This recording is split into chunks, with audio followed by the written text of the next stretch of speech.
João Wesley, A Tocha Tirada do Fogo, 1703-1791. O céu, à meia-noite, era iluminado pelo reflexo sombrio das chamas que devoravam vorazmente a casa do pastor Samuel Wesley. Na rua, ouviam-se os gritos: "Fogo! Fogo!"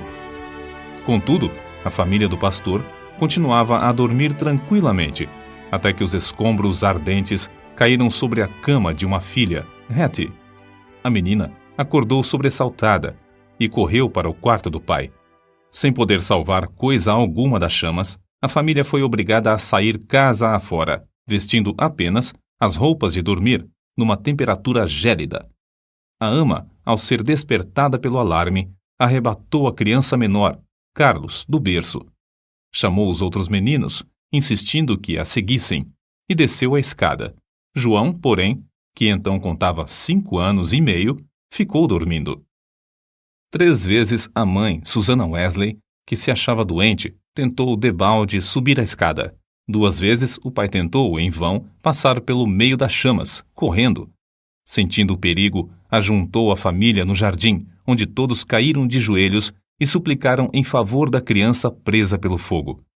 Enquanto a família orava, João acordou e, depois de tentar descer pela escada, subiu numa mala que estava em frente a uma janela, onde um vizinho o viu em pé.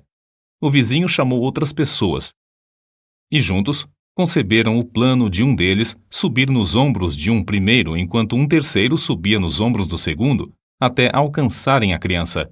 Dessa maneira, João foi salvo da casa em chamas, apenas instantes antes de o teto cair com grande fragor.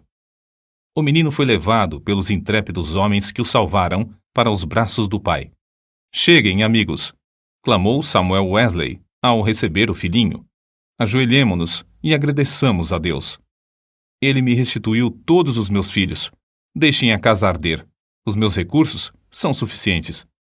15 minutos depois, casa, livros, documentos e mobiliário não existiam mais. Anos mais tarde, em certa publicação, apareceu o retrato de João Wesley e, embaixo, a representação de uma casa ardendo com as palavras: "Não é este um tição tirado do fogo?" Zacarias capítulo 3, versículo 2. Nos escritos de Wesley foi encontrada uma referência interessante acerca desse histórico sinistro. Em 9 de fevereiro de 1750, durante um culto de vigília, cerca das 11 horas da noite, lembrei-me de que era esse o dia e a hora, havia 40 anos, em que me tiraram das chamas. Aproveitei-me do ensejo para relatar a maravilhosa providência. Os louvores e as ações de graças subiram às alturas, e grande foi o regozijo perante o Senhor. Tanto o povo como João Wesley já sabiam naquele tempo por que o Senhor o poupara do incêndio. O historiador Lecky nomeia o grande avivamento como sendo a influência que salvou a Inglaterra de uma revolução igual a que, na mesma época, deixou a França em ruínas.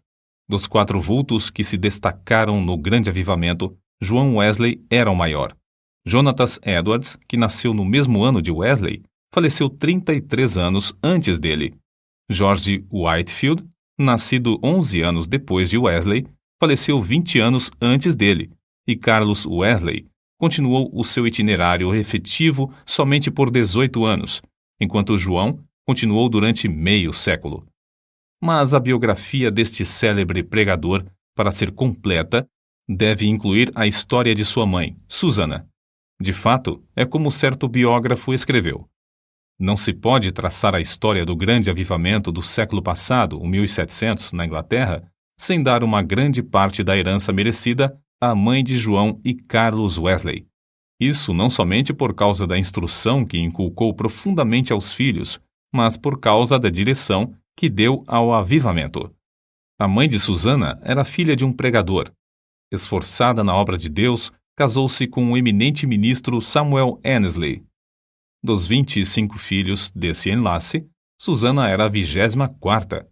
Durante a vida, seguiu o exemplo da sua mãe, passando 1 hora de madrugada e outra à noite orando e meditando sobre as Escrituras. Pelo que escreveu certo dia, vê-se como se dedicava à oração. Que Deus seja louvado por todos os dias em que nos comportamos bem. Mas estou ainda descontente, porque não desfruto muito de Deus.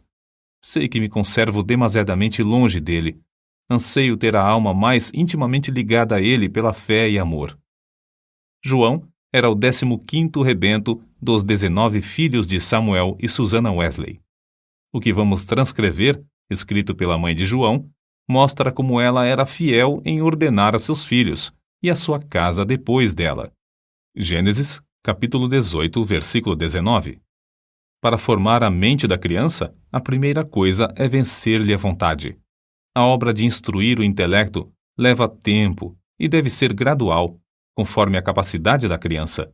Mas o subjugar-lhe a vontade deve ser feito de uma vez, e quanto mais cedo, tanto melhor. Depois, pode-se governar a criança pela razão e piedade dos pais, até chegar o tempo de a criança poder também exercer o raciocínio. Acerca do casal Wesley e seus filhos, o célebre comentador da Bíblia, Adam Clarke, escreveu: Nunca li nem ouvi falar de uma família, não conheço e nem existe outra, desde os dias de Abrão e Sara, de José e Maria de Nazaré, a qual a raça humana deve tanto. Susannah Wesley acreditava que aquele que poupa a vara aborrece a seu filho. Provérbios, capítulo 13, versículo 24. E não consentia que seus filhos chorassem em voz alta.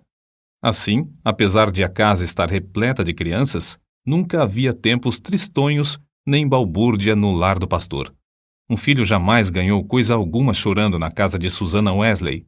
Susannah marcava o 5º aniversário de cada filho como o dia em que deviam aprender o alfabeto, e todos, a não ser 2, cumpriram a tarefa no tempo marcado.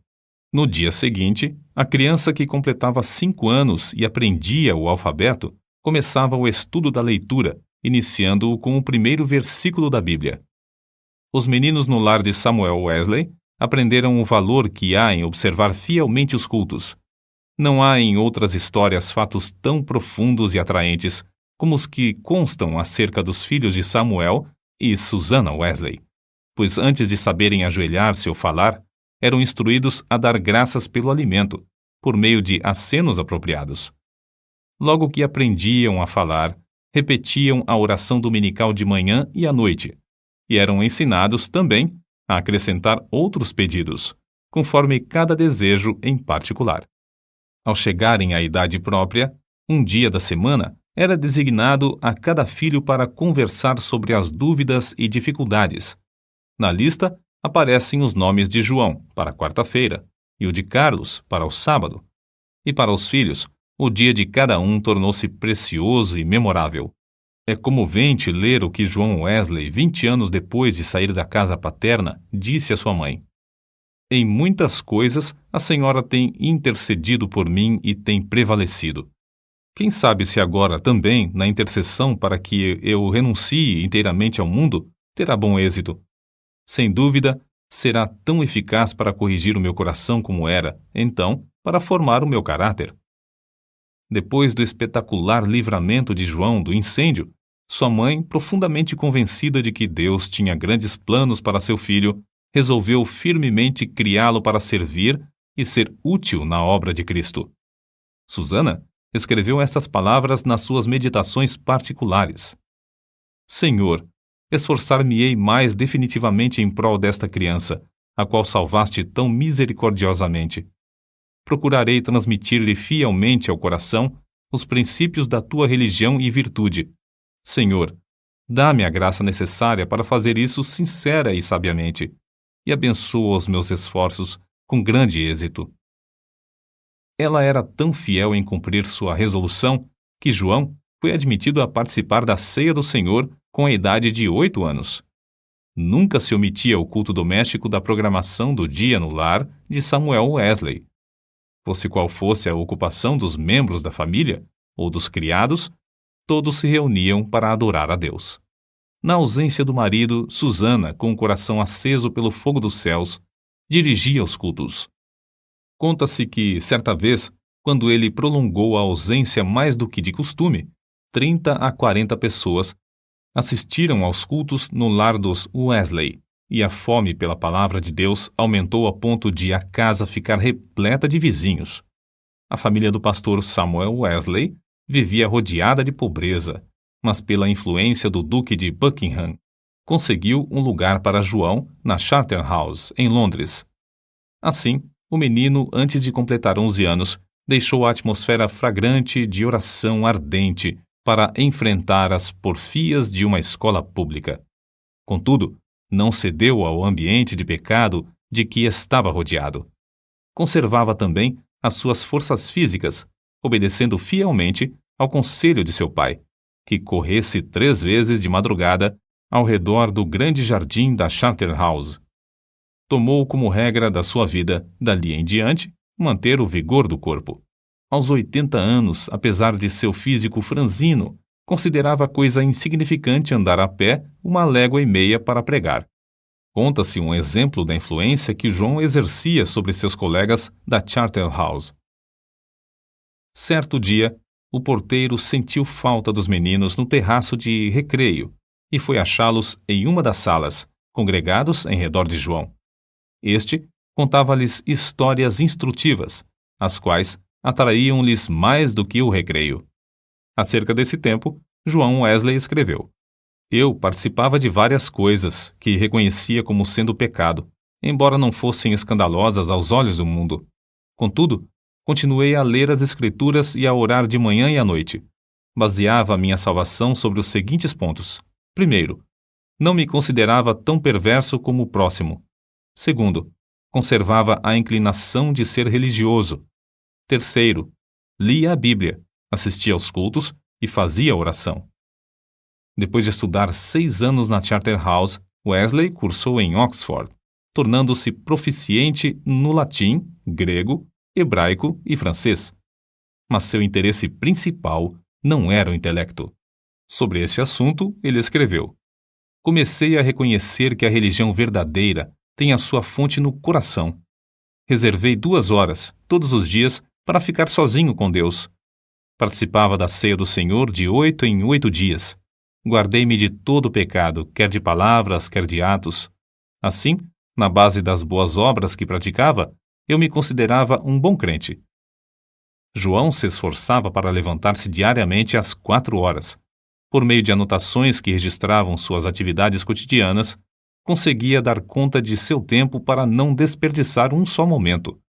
Continuou a observar esse costume até quase o último dia da sua vida. Certo dia, quando ainda jovem, assistiu a um enterro em companhia de um moço e conseguiu levá-lo a Cristo, ganhando assim a primeira alma para seu Salvador. Alguns meses depois, com a idade de 24 anos e depois de um período de oração, foi separado para o diaconato. Enquanto estudava em Oxford, juntava-se a um pequeno grupo de estudantes para orar, estudar as Escrituras diariamente, jejuar às quartas e sextas-feiras, visitar os doentes e encarcerados e confortar os criminosos na hora da execução. Todas as manhãs e todas as noites, cada um passava 1 hora orando sozinho em oculto. Durante as orações, paravam de vez em quando para observar se clamavam com o devido fervor. Sempre oravam ao entrar e ao sair dos cultos na igreja.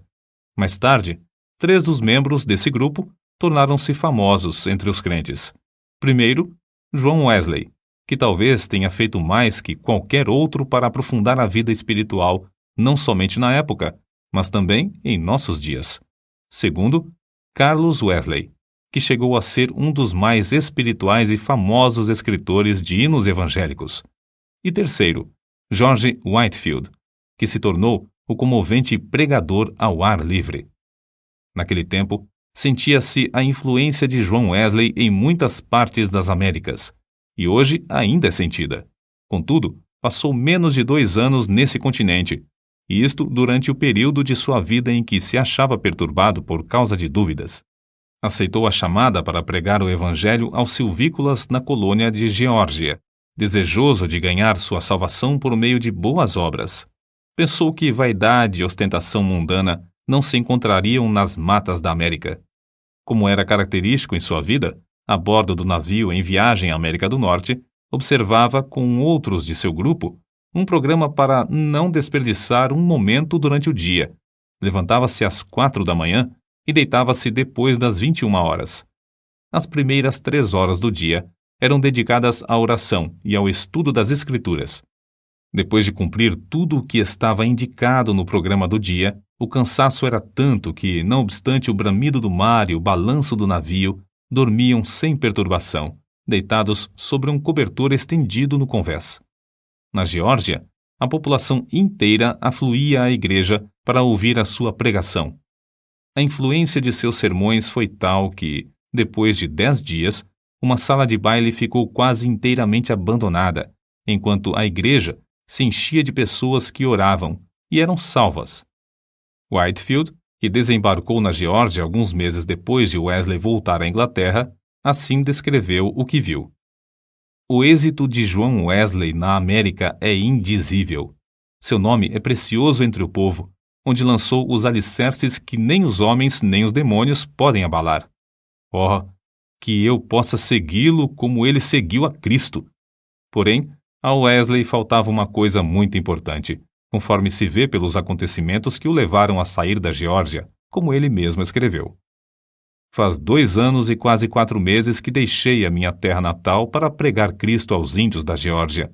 Entretanto, o que cheguei eu a saber? Ora, vim a saber o que eu menos esperava. Fui à América para converter outros, mas nunca fora realmente convertido a Deus. Depois de voltar à Inglaterra, João Wesley começou a servir a Deus com a fé de um filho e não mais com a fé de um simples servo. Acerca desse assunto, eis o que ele escreveu.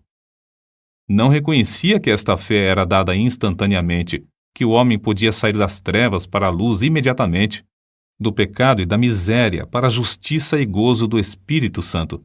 Examinei de novo as Escrituras sobre este ponto, especialmente Atos dos Apóstolos. Fiquei grandemente surpreendido ao ver quase que somente conversões instantâneas, quase nenhuma tão demorada como a de Saulo de Tarso. Desde então, começou a sentir mais e mais fome e sede de justiça, a justiça de Deus pela fé. Fracassara na sua primeira tentativa de pregar o Evangelho na América porque, apesar de seu zelo e bondade de caráter, o cristianismo que possuía era uma coisa que recebera por instrução. Mas a segunda etapa de seu ministério destacou-se por um êxito fenomenal. E porque o fogo de Deus ardia na sua alma, chegara a ter contato direto com Deus através de uma experiência pessoal. Relatamos aqui, com suas próprias palavras, o episódio no qual o Espírito testificou ao seu espírito que era filho de Deus e que veio transformar completamente a sua vida. Eram quase 5 horas, hoje, quando abri o Novo Testamento, e encontrei estas palavras. Ele nos tem dado grandíssimas e preciosas promessas para que, por elas, fiqueis participantes da natureza divina. Segunda carta de Pedro, capítulo 1, versículo 4. Antes de sair, abri mais uma vez o Novo Testamento para ler estas outras palavras. Não estás longe do reino de Deus. Marcos, capítulo 12, versículo 34. À noite, senti-me impelido a assistir em Aldersgate. Senti o coração abrasado. Confiei em Cristo, somente em Cristo, para a salvação. Foi-me dada a certeza de que Ele levara os meus pecados e de que me salvara da lei do pecado e da morte. Comecei a orar com todas as minhas forças e testifiquei a todos os presentes do que sentia no coração. Depois dessa experiência em Aldersgate, Wesley aspirava a bênçãos ainda maiores do Senhor, conforme ele mesmo escreveu. Eu suplicava a Deus que cumprisse todas as suas promessas na minha alma. O Senhor honrou este anelo, em parte, não muito depois, enquanto eu orava com Carlos, Whitefield e cerca de 60 outros crentes, em Fetter Lane. São de João Wesley também estas palavras.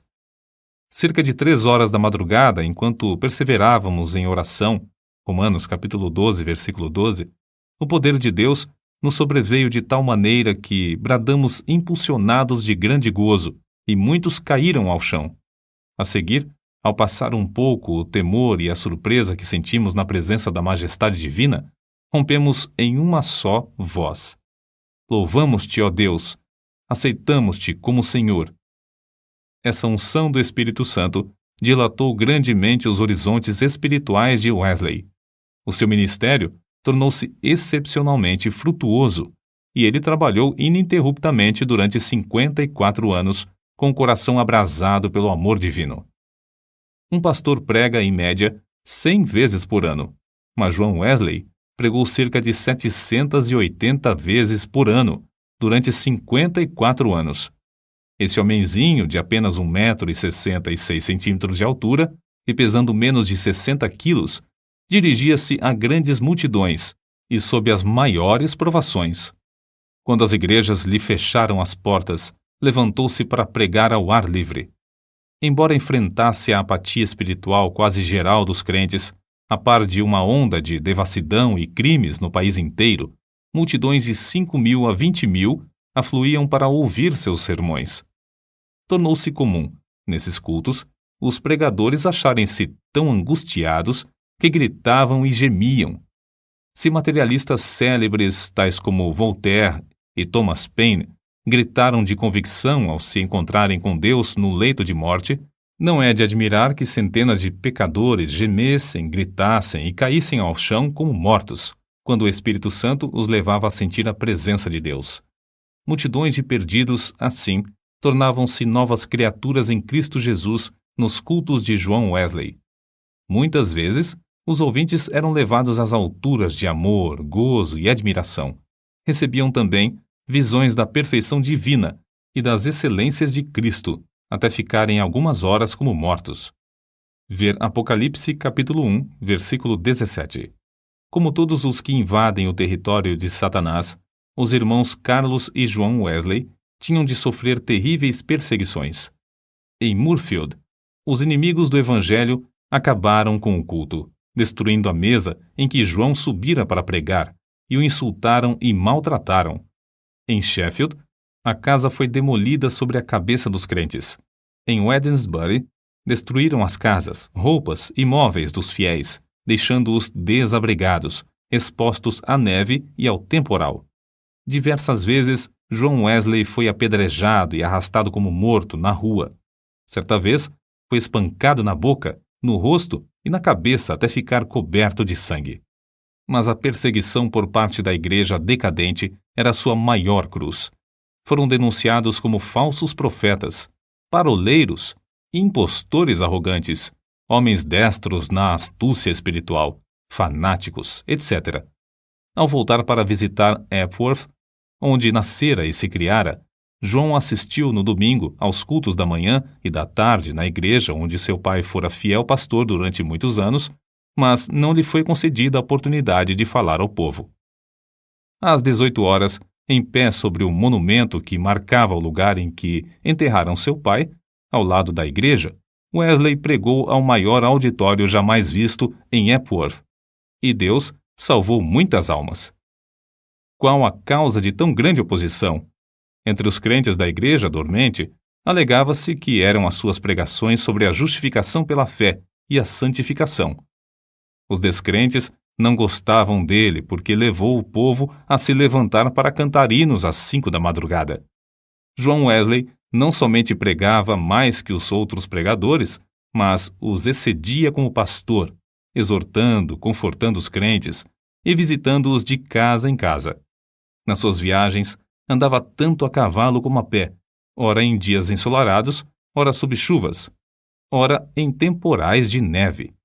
Durante os 54 anos do seu ministério, andou, em média, mais de 7.000 quilômetros por ano para alcançar os pontos de pregação. Esse homenzinho que andava tantos quilômetros ainda tinha tempo para a vida literária. Leu não menos de 1.200 tomos, a maior parte enquanto andava a cavalo. Escreveu uma gramática hebraica, outra de latim e ainda outras de francês e inglês. Serviu durante muitos anos como redator de um jornal de 56 páginas. O dicionário completo que compilou da língua inglesa era muito popular, e seu comentário sobre o Novo Testamento ainda tem grande circulação. Revisou e republicou uma biblioteca de 50 volumes, reduzindo-a para 30 volumes. O livro que escreveu sobre a filosofia natural teve grande aceitação entre o ministério. Compilou uma obra de 4 volumes sobre a história da Igreja. Escreveu e publicou um livro sobre a história de Roma e outro sobre a da Inglaterra. preparou e publicou 3 volumes sobre medicina e 6 sobre música para os cultos. Depois de sua experiência em Fetter Lane, ele e seu irmão Carlos escreveram e publicaram 54 inários. Disse que, ao todo, escreveu mais de 230 livros. Esse homem de físico franzino, ao completar 88 anos, escreveu: Durante mais de 86 anos, não experimentei qualquer debilidade de velhice. Os olhos nunca escureceram, nem perdi o meu vigor. Com a idade de 70 anos, pregou a um auditório de 30.000 pessoas, ao ar livre, e foi ouvido por todos. Aos 86 anos, fez uma viagem à Irlanda, onde, além de pregar 6 vezes ao ar livre, pregou 100 vezes em 60 cidades. Certo ouvinte assim se referiu a Wesley.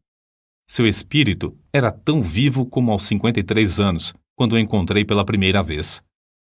Atribuiu a sua saúde aos seguintes fatores. Primeiro, ao exercício constante e ar fresco. Segundo, ao fato de nunca, mesmo doente ou com saúde, em terra ou no mar, haver perdido uma noite de sono desde o seu nascimento, o que não o impedia de participar das vigílias na igreja. Terceiro, a habilidade de dormir de dia ou de noite ao sentir-se cansado. Quarto, ao fato de, por mais de 60 anos, ter o hábito de levantar-se às 4 horas da manhã. Quinto, ao costume de sempre orar às 5 da manhã, durante mais de 50 anos.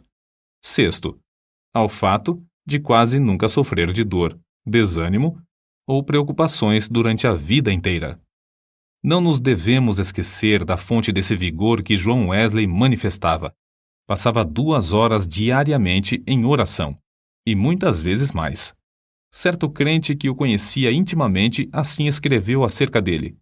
Considerava a oração a coisa mais importante da vida, e eu o tenho visto sair do quarto com uma serenidade de alma visível no rosto até quase brilhar.